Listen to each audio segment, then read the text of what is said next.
नाम प्रियरंजन कुमार, स्पेशल सर्वे अमीन। जिसके कारण वो नहीं आ सके, उसकी जगह पर हम आए। और यहाँ खारा पंचायत के हमारे प्रियरंजन जी अमीन हुए और हम कानूनगो हैं ग्वालपारा अंचल के। उदय किशनगंज के जो कानूनगो है वो उनका नाम सुदर्शन कुमार है। वो दूसरे जगह भी उनका आम सभा था जिसके कारण वो नहीं आ सके हैं। सबसे पहले देखिए, सर्वे जो है अगर कहीं भी कोई भी अगर काम करने से पहले अनुमति लिया जाता है किसी न किसी का, तो हमारे बंदोबस्त पदाधिकारी के द्वारा जो है उद्घोषणा हो गया है यहाँ कि जहाँ काम स्टार्ट होना चाहिए सर्वे का। तो सर्वे क्या है कि इसे कहीं मतलब एक तो पहले जो है टेबल सर्वे होता था, लेकिन टेबल सर्वे इस बार नहीं होने वाला है। वो ज़मीन स्तर पे या जैसे भी हो सब लोगों के सामने में ही सर्वे होने वाला है यहाँ। तो आप लोग जो है स्वघोषणा का एक फॉर्म आता है, फॉर्म 2 और फॉर्म 3 एक, जो आप लोगों को भर करके देना है। वो जो आपके केवाला है, अगर केवाला लिए हैं तो उसको मोटेशन करवा लीजिए और उसका रसीद कटवा लीजिए। उसके बाद उसमें जैसे जैसा मतलब रैयत का नाम है, उसका पूरा पता है, खाता है, उसके बाद खेसरा है, उसके बाद कैसे केवाला से प्राप्त है या केवाला से, या अगर बंदोबस्ती से प्राप्त है तो बंदोबस्ती लिख दीजिएगा। उसमें खतियानी है तो खतियानी लिख दीजिए, जैसा भी है। अगर पर्चा का ज़मीन है तो पर्चा का ज़मीन लिख दीजिएगा उसमें। तो उसी तरह से वो फॉर्म भर करके हमारे अमीन साहब को दे दीजिएगा, या फिर हमारे पंचायत सरकार यहाँ उदय किशनगंज में जो है, या फिर पंचायत में या फॉर्म जमा करने का पंचायत में ही व्यवस्था होना चाहिए। पंचायत में व्यवस्था जहाँ भी हो, मतलब आप लोग जहाँ चूंकि यहाँ से दूर है, जो सब लोगों को सहूलत हो उसके हिसाब से कहीं पर भी एक जगह रखा जाएगा, वहाँ आकर के मतलब ले लिया जाएगा फॉर्म वगैरह। या फिर ऑनलाइन भी सुविधा है। हमारे DLRS एक साइट है LRC का, डायरेक्टरेट ऑफ लैंड रेवेन्यू करके एक साइट है, उस पर भी आप लोग ऑनलाइन फॉर्म भर सकते हैं या फॉर्म मतलब अपलोड कर सकते हैं। उसके बाद क्या होता है, फॉर्म आप लोग जब जमा कर दीजिएगा उसका हम लोग सत्यापन करेंगे। या खतियानी वाले भी, अगर खतियान जिसका ज़मीन है, जो बाबा दादा का ज़मीन है, अगर बाबा दादा तो जीवित नहीं है, जो भी जीवित व्यक्ति है, जीवित व्यक्ति के ही नाम से खाता खोला जाता है। जो स्वर्गवास हो गए हैं उनके नाम से खाता नहीं खुलेगा कभी भी। तो जो भी उनके वंशज है, अगर वो वंशज आपस में बंटवारा कर लिए हैं, क्योंकि हमारे अमीन साहब या कोई भी जो है बंटवारा करने के लिए नहीं आए हैं यहाँ पे, वो आप लोग आपसी सहमति से बंटवारा कर करके उसका शेड्यूल बना करके अगर हो सकता है तो मतलब उसका मोटेशन करवा लीजिएगा। सब अपने अपने भाइयों में जो है जमाबंदी कायम करवा लीजिएगा। फिर उसके बाद जो है सबके नाम से अलग अलग खतियान खुलेगा। अन्यथा अगर ऐसा नहीं होता है तो सब लोग जो है ये सब भाई मिल करके एक खतियान खुलेगा, मतलब सामान्य जो होता है वो खाता खुल जाएगा। दूसरी बात क्या है कि इसे जब प्लॉट पर हम लोग जाएंगे, किस्तवार का काम स्टार्ट होता है। पहले जो है बाउंड्री वेरिफिकेशन, त्रिसीमाना ट्रांजैक्शन, जो 3 मौजा का जो है त्रिसीमाना, पहले के जो लोग होंगे उनको पता होगा कि त्रिसीमाना क्या होता है, बाउंड्री क्या होता है। तो त्रिसीमाना फिक्स होगा। त्रिसीमाना फिक्स करने एक मौजा में लगभग नहीं तो 8, 9, 10 त्रिसीमाना होता है। जैसे जितना मौजा मिलता है उस गांव से, अगर खारा है तो खारा के आजू बाजू में जितने मौजा है, सिंगारपुर, नया नगर जो भी है, वो सब का एक एक पॉइंट होता है। वो पॉइंट फिक्स करने के बाद जो है बाउंड्री फिक्स होता है। कहीं पे भी अगर कोई काम किया जाता है तो उसका एक दायरा होता है, उस दायरा के अंदर में काम किया जाता है। तो वो दायरा जब तक के मतलब कंप्लीट नहीं होगा तभी तक जो है हम उसमें काम नहीं कर सकते। तो उसी को बाउंड्री कहते हैं। बाउंड्री फिक्स होने के बाद जो है हमारे पास नक्शा ऑलरेडी उपलब्ध है, क्योंकि जो हवाई सर्वेक्षण कुछ दिन पहले 8-9 साल या 5-6 साल पहले जो है हवाई सर्वेक्षण हुआ था, तो लगभग 80% जो है हमारे पास हर एक प्लॉट जो है वो नक्शा में आ चुका है। थोड़ा ही बहुत जो 20%, 10% जो प्लॉट है जो अभी हाल में 5 साल 7 साल के बाद जो अभी बीच में जो है खरीद बिक्री हुआ है, वो प्लॉट नहीं आया है उस नक्शा पे। तो उसके लिए हम लोग ज़मीन स्तर पे उतरेंगे। हम लोग पहले नक्शा भेज देंगे, नक्शा करेक्शन करके के बाउंड्री वेरिफिकेशन कर करके वापस आ जाएगा हमारे पास नक्शा। फिर हम लोग प्लॉट पे जाएंगे। प्लॉट पे क्या होगा, उसका नाम है किस्तवार। किस्तवार जो है हर एक प्लॉट पे जो है नया नंबर दिया जाएगा। हर एक छोटा छोटा जो भी पॉलीगॉन्स है उसका हर एक नया नंबर दिया जाएगा। जैसे पहले जो आर्य सर्वे, पहले एक रिविजनल सर्वे हुआ, कैडेस्ट्रल सर्वे हुआ था 1902 से लेकर के 1909 तक, वो पहले पुराना सर्वे हो गया। उसके बाद में जो रिविजनल सर्वे हुआ था वो नया सर्वे हो गया। फिर उसके बाद अभी जो सर्वे हो रहा है उससे भी नया सर्वे हो गया, स्पेशल सर्वे हो गया। तो पहले जो सर्वे हुआ था वो पुराना खेसरा हो जाएगा, अभी का हाल जो सर्वे है वो नया खेसरा हो जाएगा। तो सबका अलग अलग एक पॉलीगॉन्स का एक नया नंबर हो जाएगा, उसका खाता बदल जाएगा, खेसरा भी बदल जाएगा और रकबा भी चेंज हो जाएगा। क्योंकि पहले जो है बड़ा बड़ा प्लॉट था, अभी छोटा छोटा प्लॉट है, तो सबका अलग अलग रकबा हो जाएगा सबका।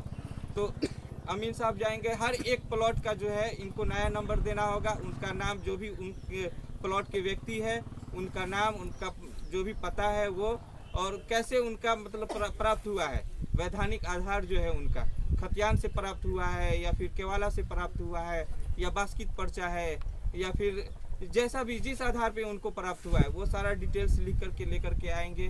पूरा पॉलीगॉन्स का अगर पूरा नया नंबर चढ़ जाएगा उस नक्शा पे, जिनको अगर जो इसीलिए बोला जाता है कि इसे अगर जो भी व्यक्ति मतलब एक बड़ा ऐसा प्लॉट है उसमें 4-5 भाई है, अगर 4-5 भाई मिल करके एक ही प्लॉट खा रहे हैं, जोत रहे हैं, अगर वो चाहते हैं कि इसे हाँ अलग अलग मतलब हमारा खतियान खुलना चाहिए, तो अलग अलग अपना अपना प्लॉट बना करके जो है रखेंगे। क्योंकि इतना टाइम भी नहीं है हमारे पास में कि हम उनका अलग अलग मतलब नाप जोख कर करके जो है मतलब अलग अलग कर दें। तो आप लोग अपना अपना अपने सुविधा अनुसार जो है, क्योंकि ऐसा ना हो कि हाँ आप लोग खुद आपसी सहमति से जो है बंटवारा करेंगे या फिर अपना अपना प्लॉट बनाएंगे, तो उससे बेहतर कोई नहीं हो सकता है। नहीं तो अमीन साहब करेंगे हमारे, तो कहें कि से उनको ज़्यादा कर दिया है, हमारे को कम कर दिया है, उनको बहुत ज़्यादा कर दिया, ऐसा मसला क्रिएट ना हो। इसीलिए आप लोग अपने से जो है अपना अपना आर्मेर बना लेंगे, अपना अपना जो भी है वो सही कर लेंगे, उसके बाद जो है काम स्टार्ट होगा। तो वो किश्तवार ख़त्म होने के बाद जो है याददाश्त आता है या खानापुरी का क्रम आता है। खानापुरी में क्या होता है, जो भी प्लॉट्स जो नया प्लॉट्स बनाए हैं उस सारे को जो है याददाश्त में लिखा जाता है कि मतलब कैसे उनको प्राप्त हुआ है, उनका नया पुराना खेसरा क्या था, नया खेसरा क्या बनाया, पुराना खाता क्या था, उसके बाद में पुराने खातेदार का क्या नाम था, उसके बाद कैसे उनको प्राप्त हुआ। अगर केवाला अगर लिए हैं तो दर केवाला, उनको दर केवाला भी चाहिए। अगर देवर केवाला नहीं है, मतलब मान लिया अगर 3-4 खतियान है, मेरे पास खतियान था, हमने इनको बेच दिया, उनको फिर ये जो है उनको बेच दिया, वो जो है उनको बेच दिया, तो इतना तो मतलब पुराना तो दर केवाला नहीं आएगा हमारे पास में। तो अगर कोशिश करेंगे कि जो हम लिए हैं केवाला, उससे ऊपर वाला जो दर केवाला जिससे लिए हैं उसका केवाला उपलब्ध रखें आप लोग, जो हम लोगों को भी आसानी होता है कि इसे कैसे ट्रांसफ़र ऑफ लैंड जो है कैसे हुआ है इनका, ये सारा कुछ लिख करके जो है एक हम लोगों के पास में सीसी एरिया जो बोलते हैं, कंपेरेटिव एरिया स्टेटमेंट, जो हर वो जो ऊपर से जो लिया हुआ है नक्शा, वो हर एक प्लॉट का वो हम लोगों को पास मतलब नापने और जोखने का कोई ये नहीं है, वो ऑटोमेटिकली जो है हम लोगों को एरिया दे देता है। वो एरिया लिख करके उसके बाद जो है हम लोग प्रपत्र 6 आता है, प्रपत्र 6 में हम लोग ऑनलाइन एंट्री होता है, उसका ऑनलाइन एंट्री करने के बाद जो है ऑटोमेटिकली पर्चा जनरेट हो जाता है सब रैयत के नाम से। आप लोगों को पर्चा बांट देंगे। पर्चा में होता है क्या है कि इसे किसी का कुछ अगर तकलीफ हुआ, नाम में अगर गलती हो गया, अगर रकबा से संबंधित कुछ प्रॉब्लम है, अगर कोई भी दिक्कत है, तो आप लोगों को आपत्ति करने का मौका दिया जाएगा। आपत्ति जो है आप लोगों को 15 दिन के अंदर में जब पर्चा मिल जाएगा, पर्चा मिलने के जस्ट 15 दिन के बाद 15 दिन के अंदर में आप लोग आपत्ति कीजिएगा। आपत्ति कर किसी का रकबा से संबंधित है, किसी का नाम से संबंधित है, किसी का कोई चीज़ से संबंधित है, किसी का अगर हमारे जो अभी जो वर्तमान में जो स्थिति में जो प्लॉट्स है, हो सकता है किसी कहीं कोई दूसरा बाजू वाला आदमी ले लिया है, हाँ लिया हो, तो उस पर आपत्ति होगा। तो अब उस पर जो है आप लोग आपत्ति कीजिएगा, फिर हम लोग आपको नोटिस करेंगे। कोई भी एक आपत्ति में जो वादी और प्रतिवादी होता है, कोई भी एक झगड़ा और लड़ाई में वादी और प्रतिवादी जरूर होता है। एक पक्षी एक आदमी एक व्यक्ति से जो है लड़ाई झगड़ा नहीं होता है, कहीं ना कहीं 2 व्यक्ति होना ही उसमें इन्वॉल्व रहता ही है। तो आप लोग हम लोग वादी और प्रतिवादी दोनों को नोटिस करेंगे, अपना साक्ष्य जो है प्रस्तुत करेंगे, फिर हम लोग सुनवाई करेंगे।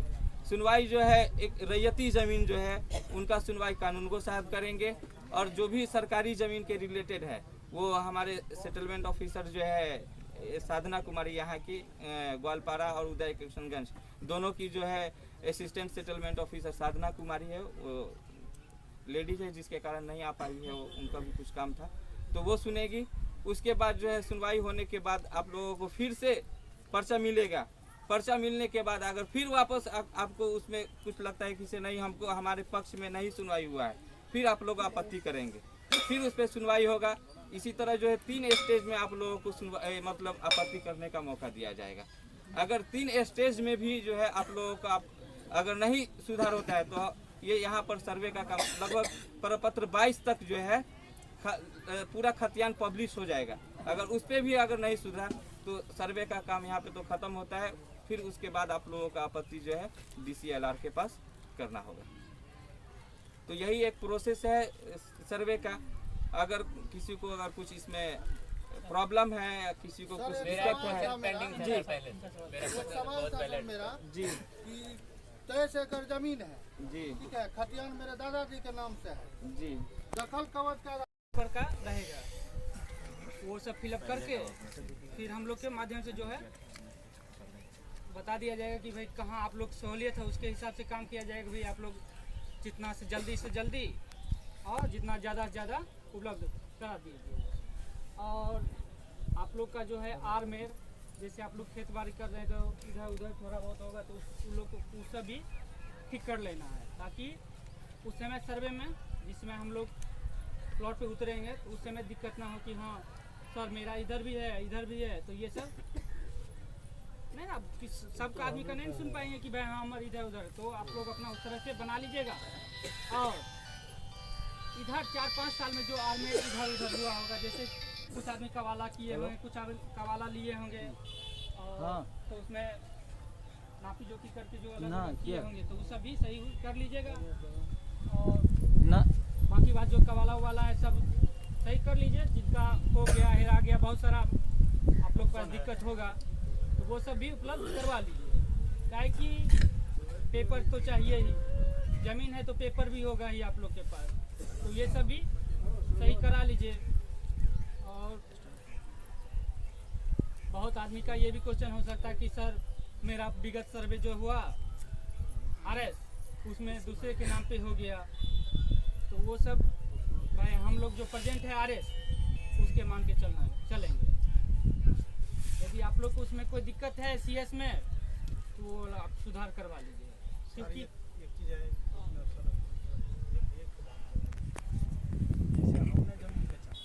यही है 03811 ठीक है। हम लोग का खारा पंचायत और मौजा भी खारा ही है। अभी जैसे हम मेरा नया नगर भी है और नया नगर इराजी सिंगारपुर जो है मेरा ही है, तो हो सकता है कि हम आप लोग का ज़मीन खराम भी हो और नया नगर में भी हो, तो इसके लिए हम ही हैं अमीन इसके ठीक है। तो अभी हम लोग जिस माध्यम से मुखिया जी के द्वारा उपस्थित हुए हैं और सर्वे के संबंधित, जैसे कि आप लोग को पता होगा कि बिहार में विशेष सर्वेक्षण का कार्यक्रम चल रहा है, जिसके माध्यम से हम लोग का ज़मीन का सर्वे हम लोग के द्वारा और आप लोग के सहयोग से पूर्ण किया जाएगा। उसके बाद प्रोसीडिंग जो है हम आपको सुना दे रहे हैं। बात आज दिनांक 4/3/2022 को मौजा खारा अंचल उदा किशनगंज में भू सर्वेक्षण के संबंध में बंदोबस्त कार्यालय मधेपुरा की ओर से एक आम सभा आयोजित किया गया है, जिसमें रैयतों को सर्वे के बारे में विस्तार से जानकारी दी गई। आम सभा में निम्नलिखित पदाधिकारी एवं कर्मी के अलावा निम्नलिखित जनप्रतिनिधि एवं रैयत उपस्थित